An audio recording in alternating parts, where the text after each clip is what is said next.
The Stardust Thief was a bit of a slow burn journey for me, which I'd say pretty much all of my projects are that way. I like to sit there and sort of, muse on these ideas for years, kind of dip my toes into the world. I'm a very visual writer. So oftentimes what will come to me is, these sort of like out of context images. And I'll be really compelled by those visuals, but I won't know what the story behind them is. So for the Stardust Thief, one day, I was listening to music. I'm very much like a, music heavy writer. I always have like playlists and whatnot. And and this image of a merchant in stardusted robes with, this bodyguard who was looming behind her, who I knew was a Djinn. That image came into my mind.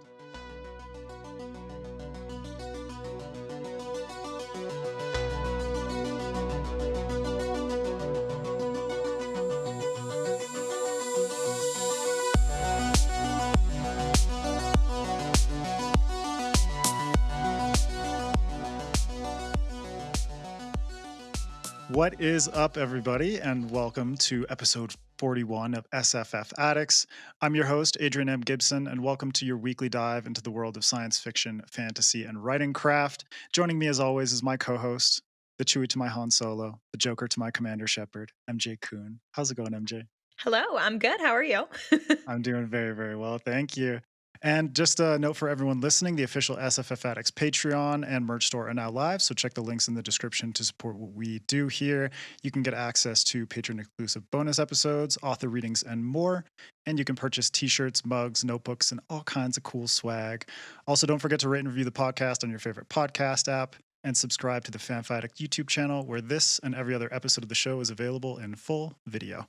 Also, special shout out to our 3 new patrons, Gloria Medina, and friends of the show, Bender and David Walters. You're all amazing, and thank you for contributing to what we do here.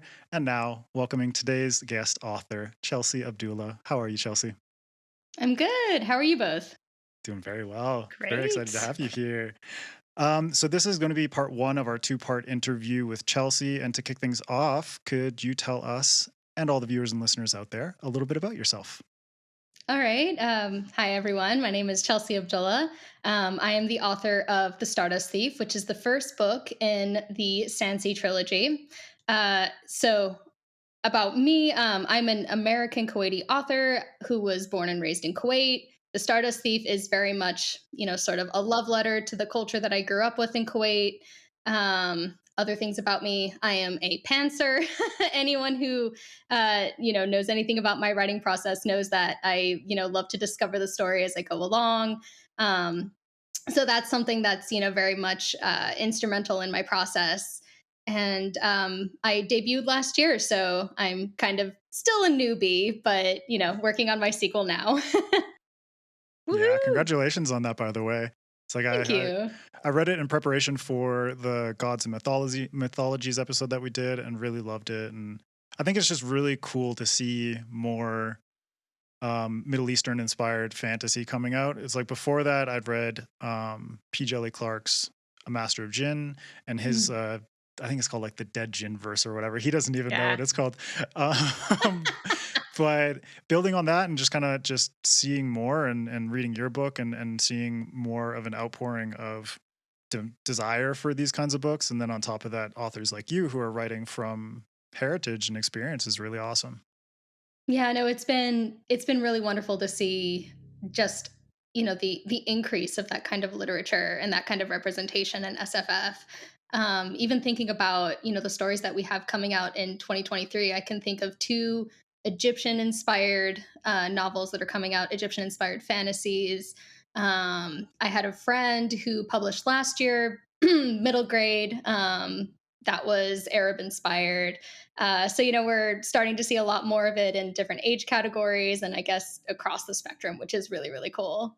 Yeah, fantastic. And for you personally, what was your relationship with sci-fi and fantasy growing up and how did that kind of come into your sort of introduction to reading and things like that? So, my mom was a librarian. She was the school librarian. Nice. And she used to recommend a lot of, science fiction fantasy when I was a kid, when I was growing up. I the first book that always comes to mind, I think, is the Percy Jackson series. I think Mm. So that was the good. first time. It's so good, and people are still reading it, and we're still getting new books in the series. Yeah. So it goes to show you how much everyone loves that series. Mhm. But that was very instrumental to me. I remember, sort of reading mythology in that series and sort of thinking like, wow, this is really compelling. Um, and the ways that he played with mythology were so compelling to me. So that book comes to mind. But I also was and still am a gamer.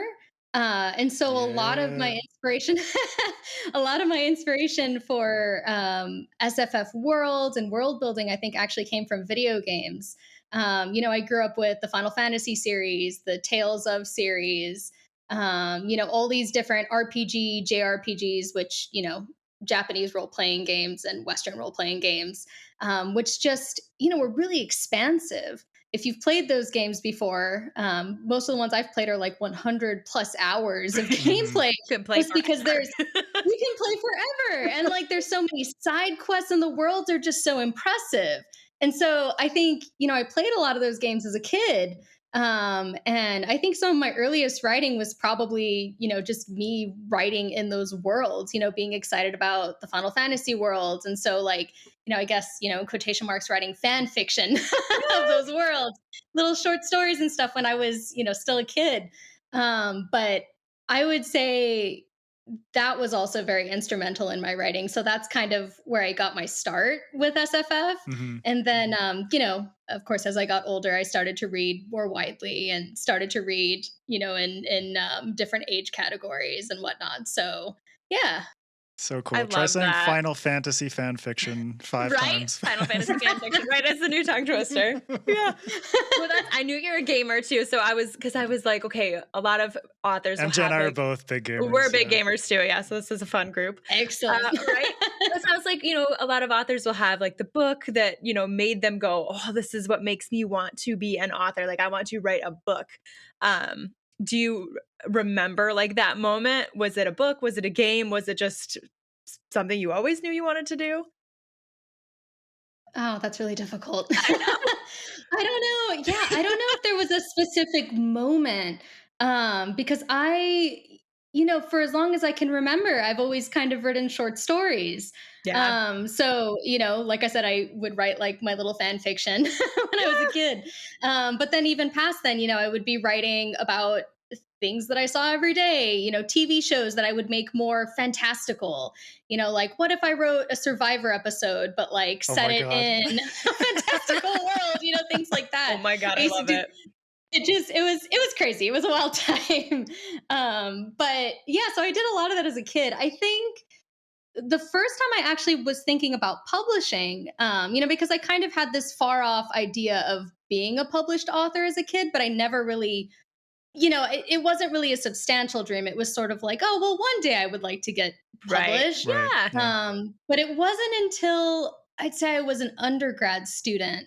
I was, really heavily inspired by a teacher of mine who, read over my work and said, you should do something with this, Chelsea. Like, I think, you don't give yourself enough credit. I think, if you wanted to become a writer, if you wanted to become a published author, you could do this thing. And so it was around that time, I took his class, and then it was the first time I got myself, I guess, an alpha reader. Um, and an alpha reader is someone who reads the project sort of as you're writing it. Mhm. Up until that point, I'd started writing novels. I had not finished any of them because I used to be and still am like, I am always juggling all of these different ideas. And, if you're a writer, I think once you get to the saggy middle of the Oh story, my God, it right. feels, you're just like, well, I want to go on to like that next shiny idea. Yeah. So I'm gonna write That something that's we fun again. we exactly, like, we like this isn't fun anymore. we talked to Yes. we heard that from Travis Baldry too. He was like, Yeah. "Yeah, I got to like the crappy middle." He called it the crappy middle. Yeah. Yes, it Like always is. seven Though. times, You whatever, hit and like then it's what, like 30%, fuck. 20% into the novel, and you're Yeah. like, I hate everything. Right, Yeah. exactly. And It's so like, that what are kept they happening to doing? me. Like, why am I doing this to myself?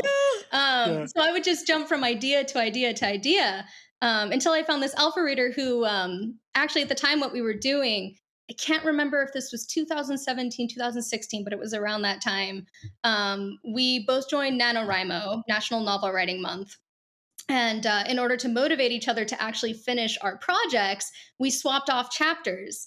And so when Cool. you have that one reader who is, constantly texting you and saying, "Oh, I'm so excited to find out what happens next," and talking to you about the characters, you suddenly feel this drive, this motivation to keep going. If not just for their sake, to see how the story ends. So I think for me, that moment of I want to be a published author. Like I want to, actually work on these stories, see them through to the end. That happened a little bit later for me. Hmm.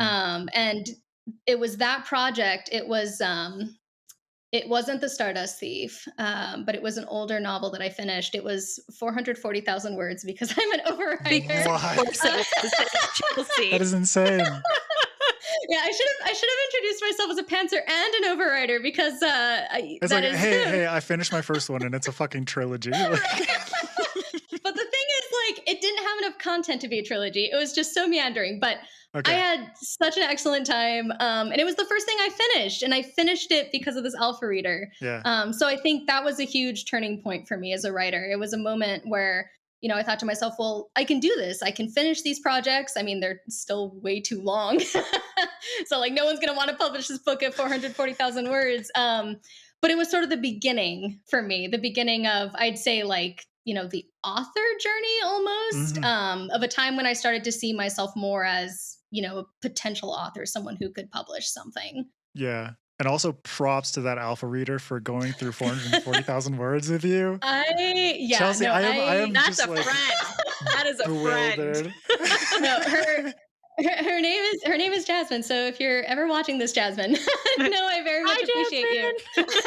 Yeah, You're no, and patient and amazing. she read that first manuscript, but she also read the Stardust Thief. So she's in my acknowledgments for the Stardust Thief as well.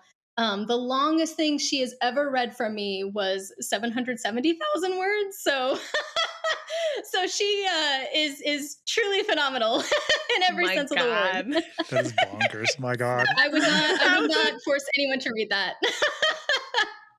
You're putting Ugh. Brandon Sanderson to shame. I was just gonna say that's like what the entire Stormlight archive. Oh man.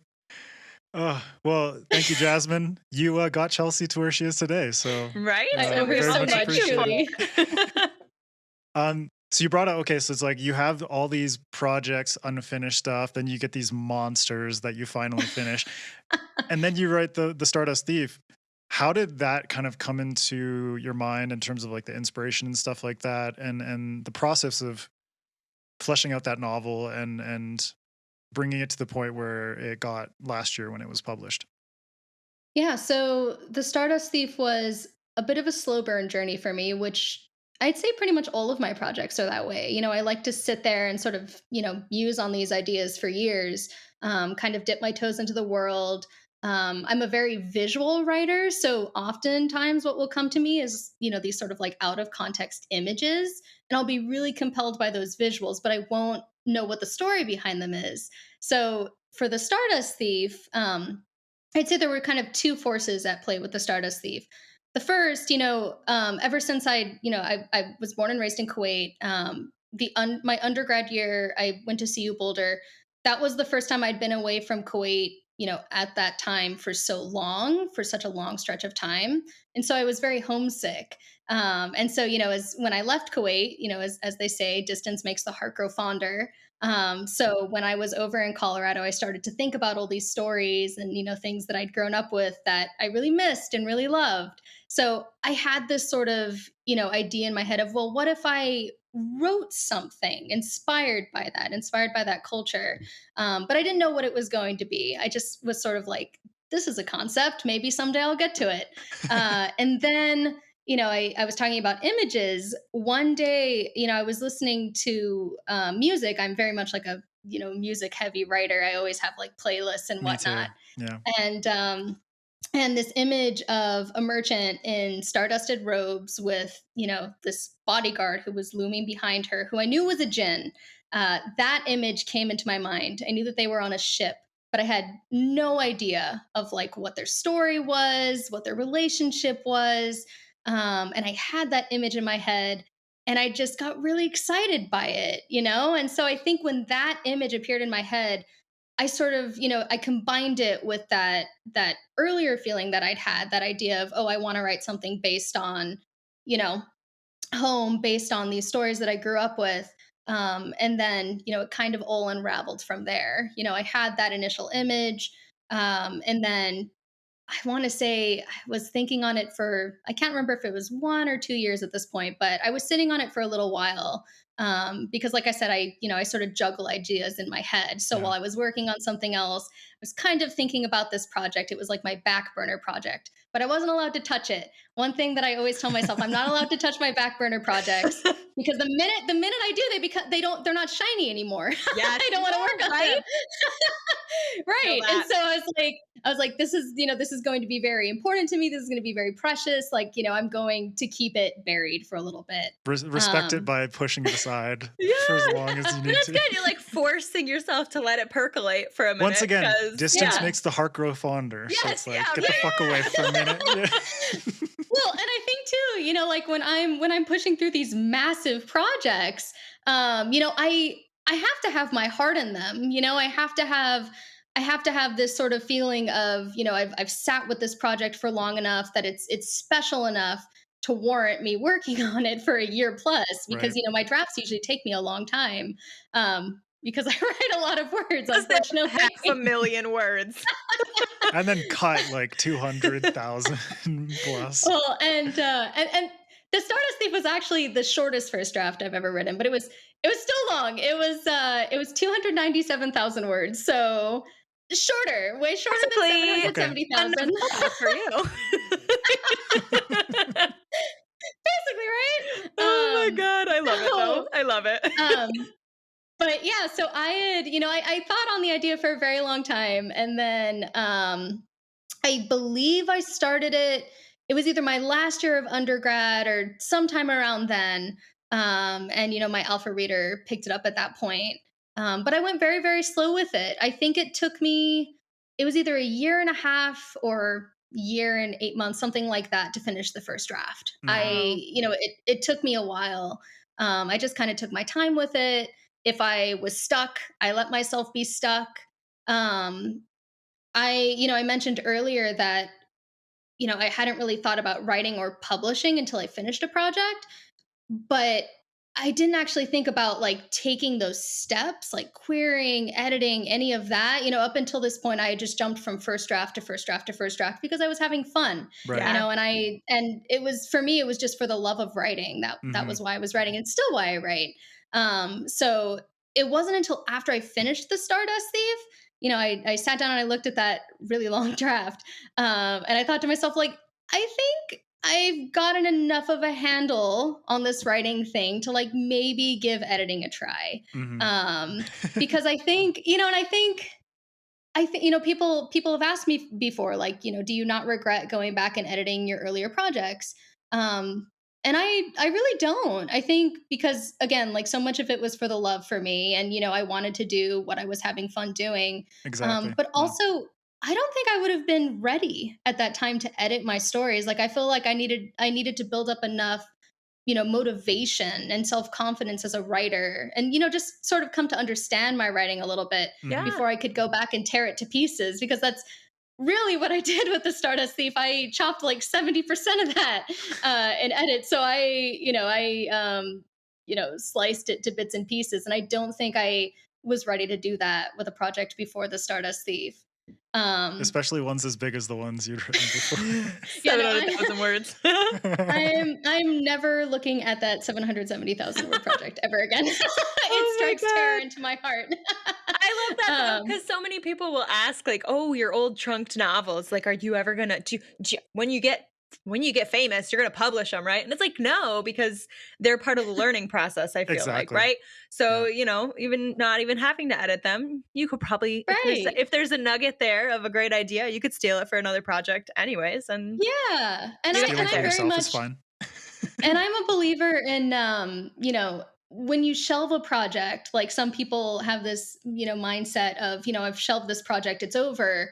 But I don't like to think that way because, like you Mhm. said, it's you can take a concept from that project and repurpose Or it. characters or Um, so much Yeah. stuff. yeah, or characters, lines, like, and I mean, you might even be able to rewrite the entire project. It could be that this is just not that time for that project. Mhm. And so I firmly believe that, like I think because I go into every story with this, affection for my characters and this world, and this everything I write is rooted in like some kind of love, because I have that, even if I have to shelve that project, I don't feel like it's wasted time. I Mhm. don't feel like that project isn't going to go anywhere someday. And maybe it won't, maybe that 770,000 word project is better off never seeing the light of day. Um, but, it's still valuable. And I'm very proud of it. I'm, Yeah. kind of amazed that I managed to write that many words and Yeah. finish it. Right? You should be Um, proud of it. And honestly, even if it never goes there anywhere, it's because of that project that we got the Stardust Thief, right? Because Exactly. I firmly believe you got to write through it to, It's all part of the discovery, the figure out your self-discovery. yeah, process. Yeah. I Yeah. love that. Yeah. absolutely. This is what it means to be a discovery writer, right? Sure. Overwriting to an That's what I insane keep degree. telling myself. Oh, I love it so much. Oh my gosh. So you talked about your stories have something that you love in them, right? And it's a part of you. And so we know that an inspiration of the Stardust Thief was your upbringing and your background and all of that. But of course, we see echoes of the 1001 Nights in the story. At what point did you know, like during the writing or brainstorming process, did you know that you wanted to bring those tales in? Was that something that just kind of happened, or was it totally, something you knew you wanted to do? So, because I rarely plan anything, 'cause I truly figure it out on the fly. I love it. Um, I did not plan the 1001 Nights references or the inclusion of those tales. But I will say, sort of the main premise. This story is about these characters who go on this journey to find a magic lamp. So, like Yeah. that in and of itself was very much, Right. inspired by Aladdin. So I would say maybe I went into it with that inspiration, that, that sort of like that basis on a story that I'd grown up with, Mhm. and that I kind of wanted to play around with. And I think, I might have even had the idea of, oh, well, what if I use the 1001 Nights tales? But I don't think I knew which tales. I didn't really know how they would be incorporated until I started writing. Um, in the very beginning, in the prologue, that as it stands right now, it's very much a story in a story. And so when I started writing the story, when I started writing the novel, I sort of had this idea of, well, what if I did, these stories that were based on oral stories, or like that, were kind of like a love letter to oral storytelling. Mm. So I think, that was a very sort of loose concept. So I didn't know what specific stories I wanted to focus on, but I had this sort of revolving idea of, if this is the framework, um, then what are some stories that I grew up with? What are some stories, that I think would be suitable for this world, or that would provide a good basis for inspiration. Mm. So that question was constantly cycling in my head, but it wasn't really until I got into the story itself, that those pieces started to fall into place. Yeah, and it's like the just the nature of folklore and kind of cultural storytelling traditions is so porous, where it's like the stories mutate from one generation to the next, or from one Mhm. storyteller to the next. And I kind of love that there's not necessarily like one set version of any one Right. story. It's like you go Capital back and T you true version. Yeah. exactly. It's like there Mhm. is no true version. It's just the version that exists for you is your true version. And I think that's kind of the coolest thing that I got from reading The Stardust Thief, was how, you have these stories within the stories, and the way that in which they relate to the overarching story. This kind of like meta narrative feels very natural to the world. And this felt like your true reflection of like the stories that you grew up with and your heritage and where you came from and that kind of thing. And I think that is way more interesting than being like, let me just retell it. Or, you know, like no offense to anybody who does you know, retellings and stuff like that, because there are some really good versions Yeah. of a lot of Yeah. stories. But I think in your case, it's like it came out in an honest way and it came out in a way that was like much more They're so organic to your own or yeah, story. Yep. exactly. Mhm. Yeah. Yeah. It's Thank you. beautiful. No, I like to think so, and I think there are definitely some people who classify Stardust as a retelling, and I think maybe maybe if you read like the synopsis or something, it kind of there's only so much a synopsis can convey, and you Yep. see magic Exactly. lamp, and so people are like Aladdin, or Yeah. like how and there are some like retellings, true retellings of the Thousand and One Nights tales. But what's so interesting about these stories is they're a collection, Exactly. so I feel like if you were doing a retelling of them, you would need to do a retelling almost of like the framework story. Hmm. And that's not what the Stardust Thief is. Like it has sort of like, callbacks to these tales. I'd say there are some references or like little elements that are, kind of referenced or clearly inspired by, but they're all kind of woven into the world in a way that makes sense for that world. So they become Yeah. I like to think they become their own unique stories.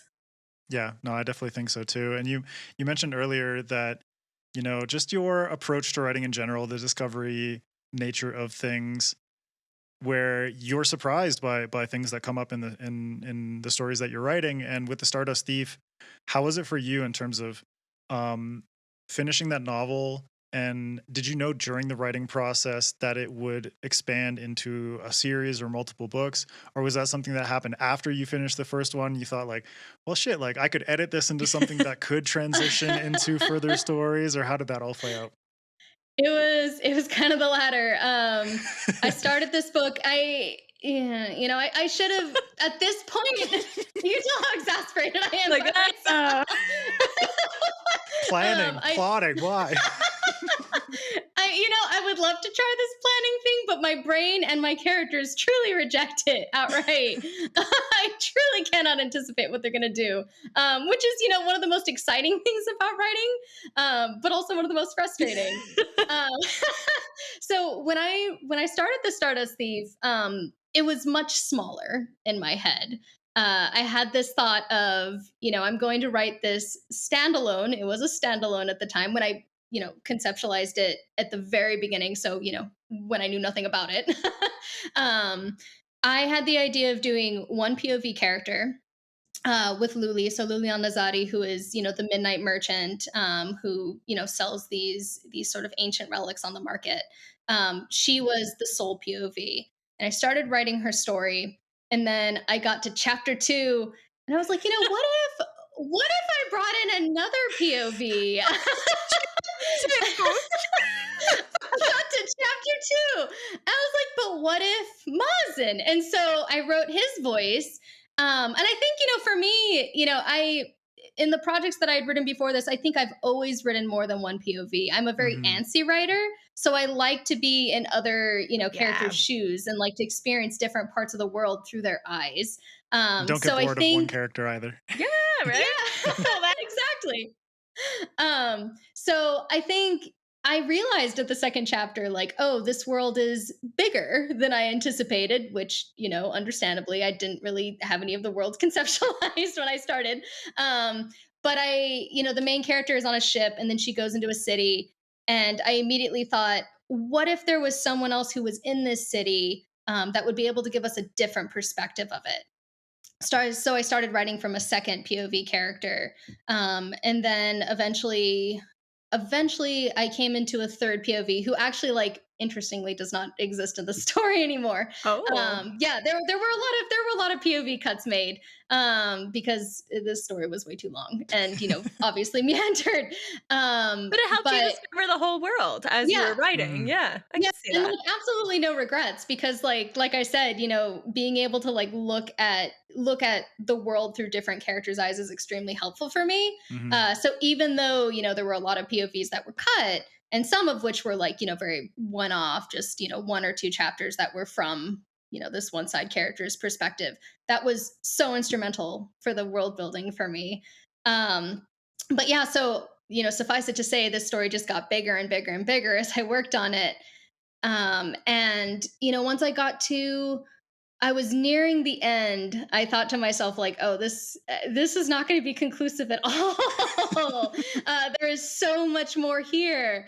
And so I kind of just gave into it. I was like, well, it's going to need as much space as it needs. I've always very much prioritized like giving my characters the amount of space that they need in order to have a well-rounded arc. Yeah. So when I finished this story, I sort of had, it was only when I finished it that I had this feeling of, okay, I think, I know enough about where this story is going and what like I want the themes to be, and what I want the sort of general framework of the plot to be, to know that 3 books is where I want this, is Mhm. enough space for this. So it wasn't until after I finished the first draft, and then I could start. It was helpful because I could Mhm. start reframing that first book based on the idea of, okay, this is definitely not a standalone. Right. What can I do to like, to foreshadow things that are going to happen in the second book, the third book? Mhm. If I can cut a lot of stuff, what can I do to like to stretch out things that are important? So, once I finished the book, I had more of a sense of, this is the plot line, this is the structure, this is what I'm going to need to do in order to make it feel natural coming down the Mhm. line. Yeah. Yeah.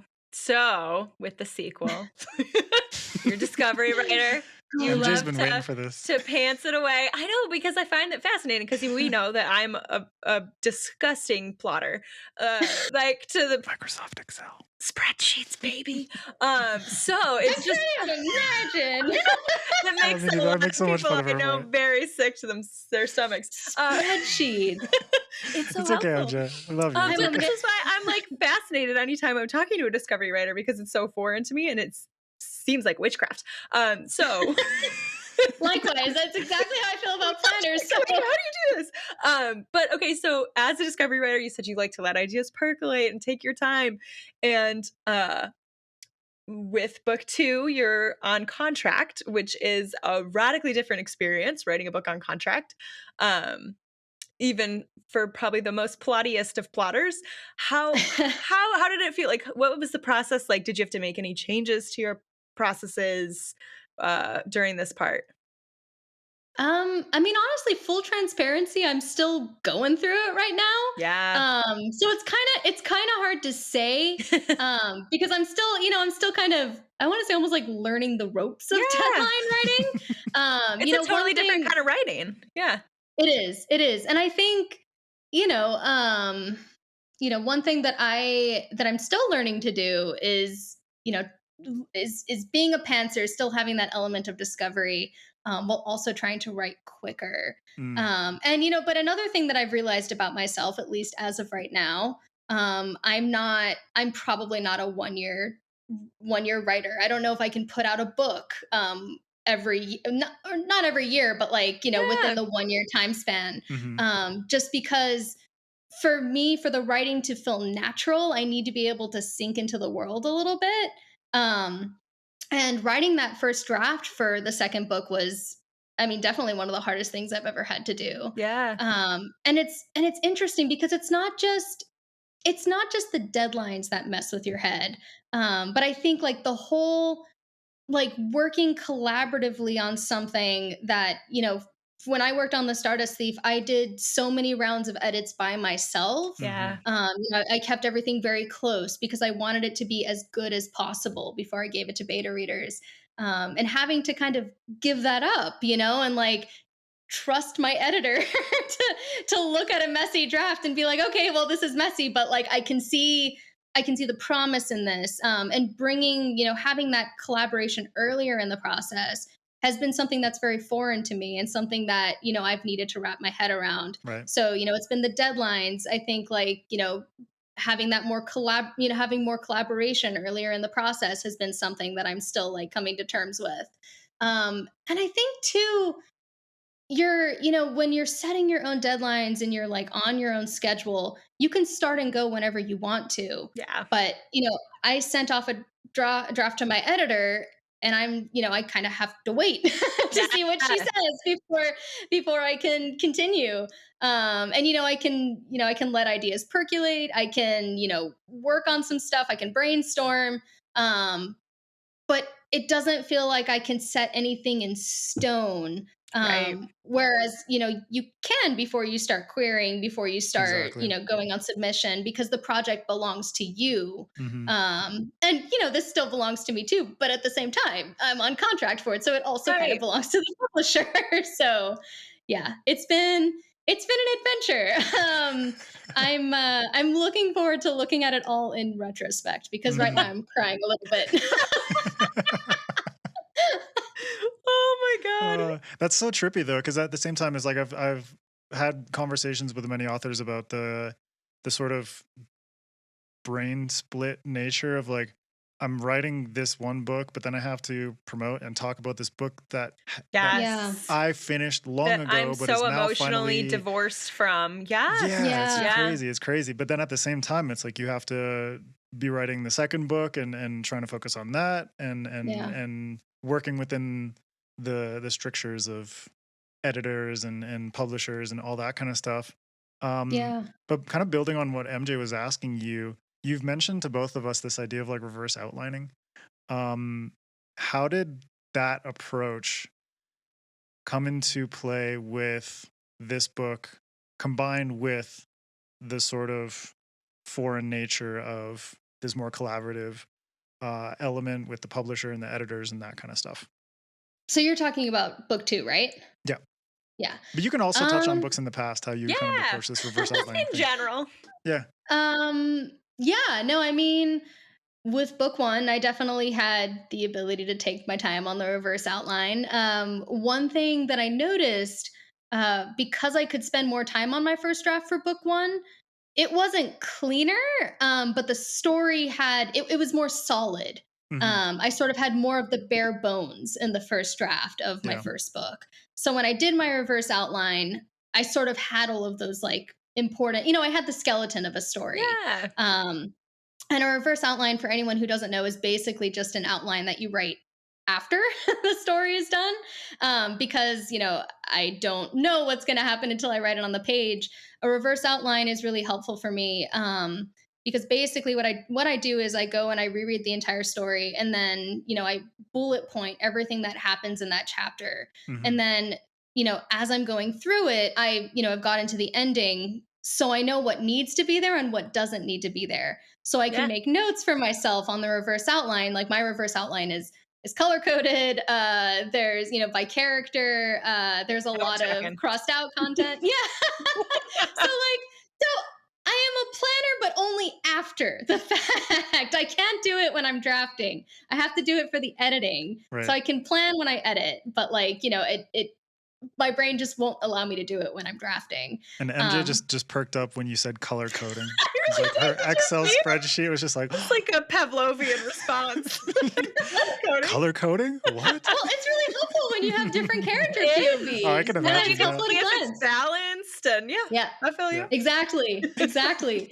And so I think with the second book, the first draft was a little, well, it was a lot messier because I was trying to get it done really quickly. Hmm. It still took me a long time, but it was way faster. It was less than a year. Whereas the first book was, a year and a half or whatever. So I got it all down on the page a lot faster.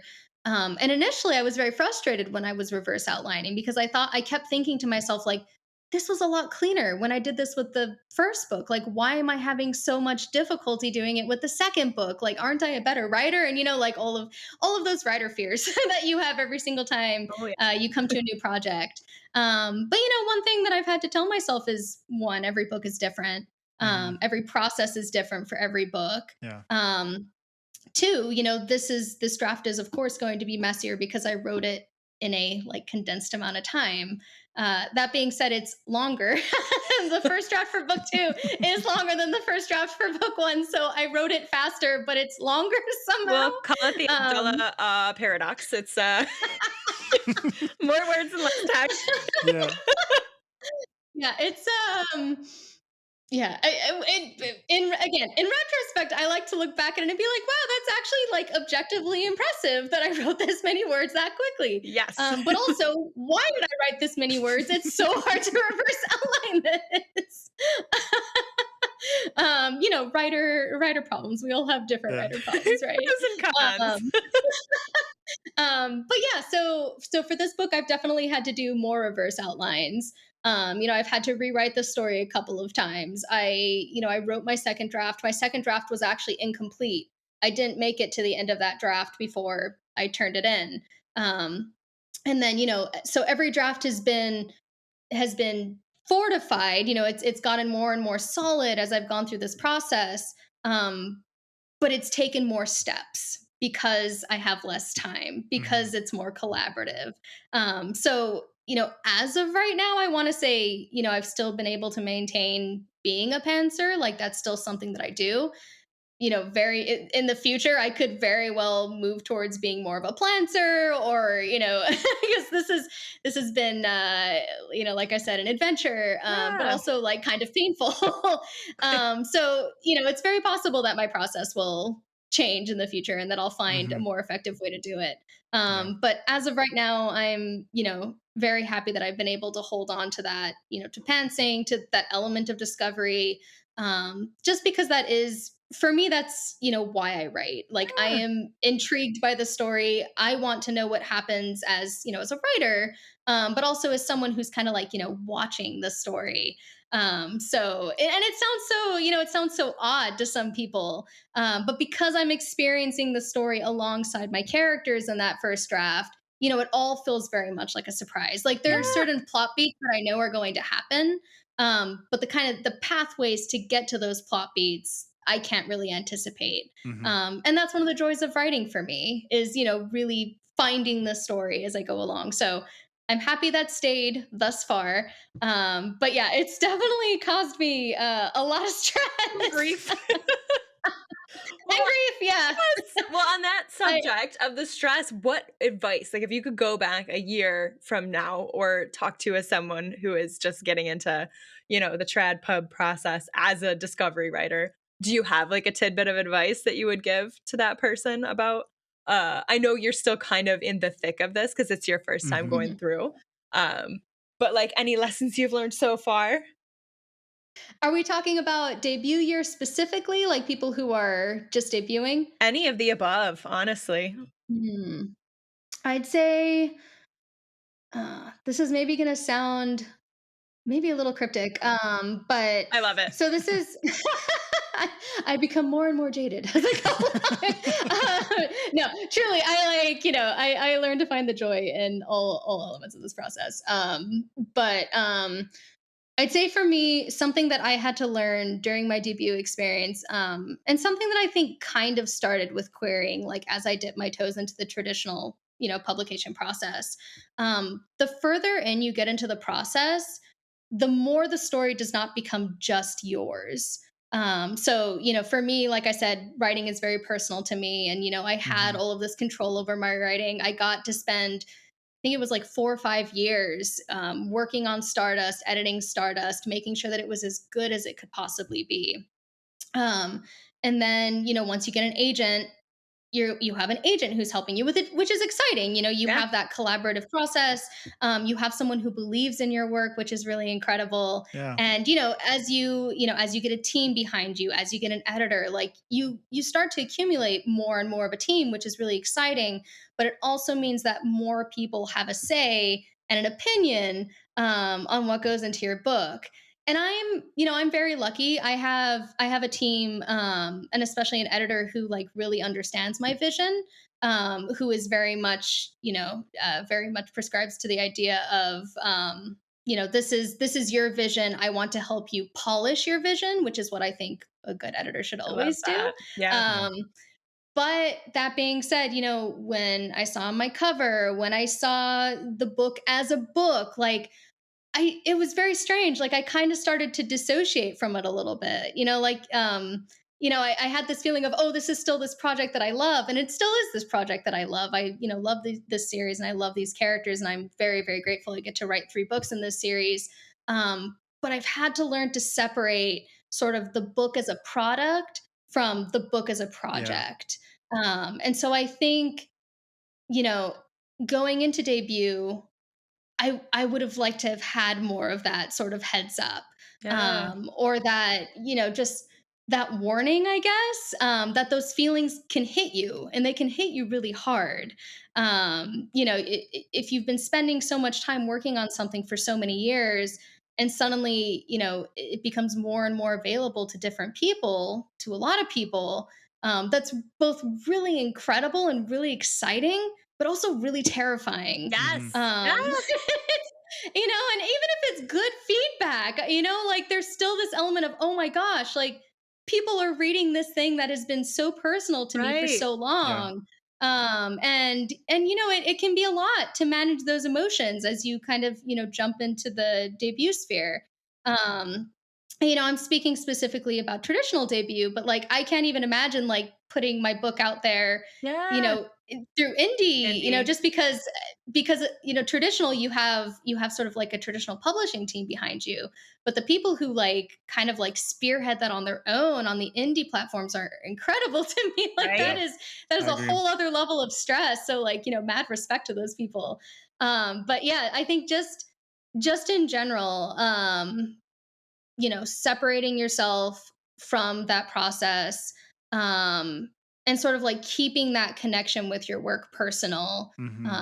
and separate from the production, from the sales, from all of those things.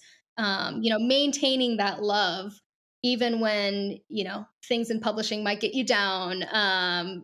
That's really important. And it's something that I've learned to do, but it's something that it took me a while to learn to do that during my debut year for sure. Yeah. Yeah. Just I some love some stuff that. to help you not get jaded. Yeah. Well, and it's so beautiful though, because especially when you are debuting, so many people in your life are like, "Oh my god, you must just be over the moon all the time." And a lot of it Mhm. is that, but a lot of it is that stress and that fear and that, Mhm. coming to terms with. I love what you said about it, separating the book as a product from the book as a project.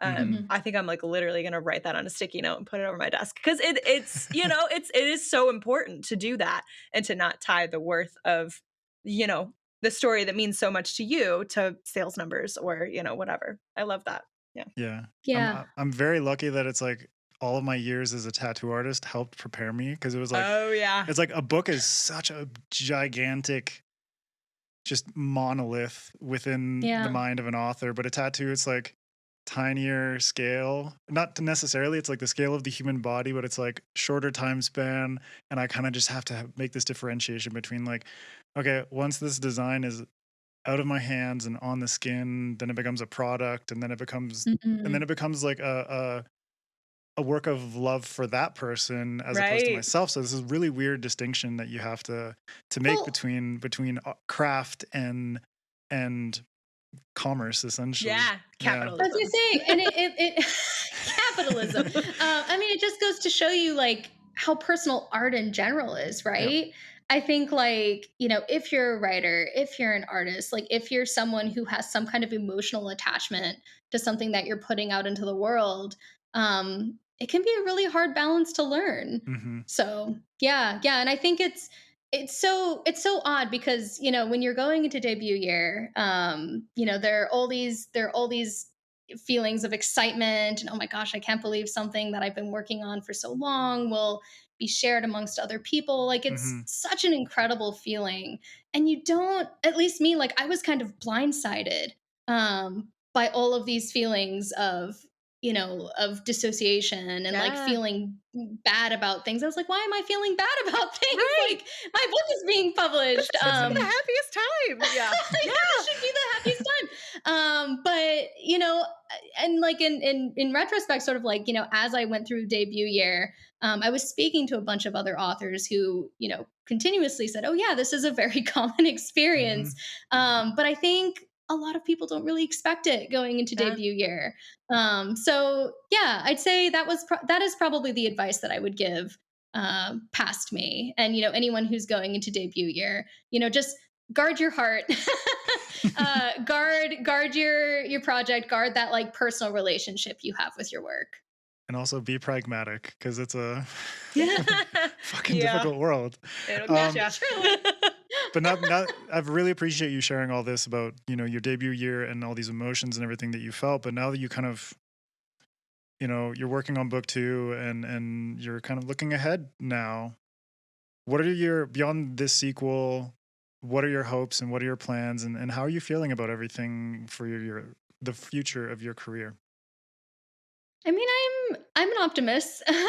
So you can probably tell that about me. So I'm hopeful. I'm very, very, very happy with the book one's reception. I'm really, really Hmm. grateful to everyone who's picked it up, to everyone who's given it a try. Every time I hear an opinion from a reader who says that this book means something to them, I am, constantly blown away, because this world and these characters are so personal to me. So when readers say that they took something away from this book, and that it means something to them now, that's really meaningful to me as a writer, and is completely unexpected. It will never stop being a joy, to get those comments from me. Yeah.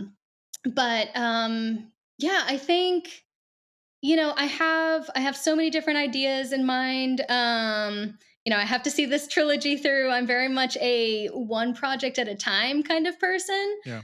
especially because this world is so big and because I like to steep in my projects.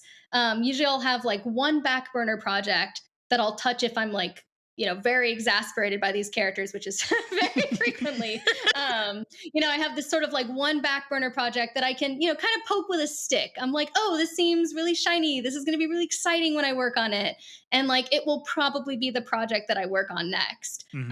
But, who's to say? Because I still have, this second book hasn't come out yet. Third book is still a Yeah. work in progress. So like, who knows, what'll appear in my head in that time span. But yeah, and I hope to continue writing within the adult sphere. Hmm. I've got a bunch of different kinds of projects, I think, in mind. I would love to step into a standalone after writing a trilogy. Maybe, I will So evolve long as enough it as a doesn't writer. reach like 500,000 I was words. gonna say. Yeah, I hope by the time I get to the end of book 3, I will I will have learned enough about my writing process, Yeah. to write a reasonably a standalone with a reasonable word count. I love it. I have high hopes for myself. But yeah, so I'm just kind of open minded, keeping my mind open to a bunch of different ideas. I have a lot in store, I think. And I'm excited to eventually, hopefully, bring it to fruition. I love it. One day, Chelsea's gonna drop like 100,000 word novella, and everyone's gonna love it. I would say I'll buy it. I'm in. All right. Well, to close out, you already gave some amazing advice in terms of traditional debuts and kind of entering into that space. But I would like you to give listeners and viewers a good nugget of soundbite writing advice, and then B, to tell MJ and I a weird or random fact that you find to be utterly fascinating. Oh man, that's tough. Um, Sound bit of advice. Take as much time as you need. I know that's specific to writing, Yeah. but I think can be applicable to anything. Especially. Bromance or like anything. Look, I'm very much a slow burn person, so like in all things. And I think very often there's this sort of impulse to rush, Hmm. to be, if you're not actively pursuing something, if you're not actively, I think, in writing, if you're not actively querying something, then there's this feeling of, oh, I'm not making progress as a writer. Right. But I don't think progress is just defined by those steps or even by the words that you put on the page.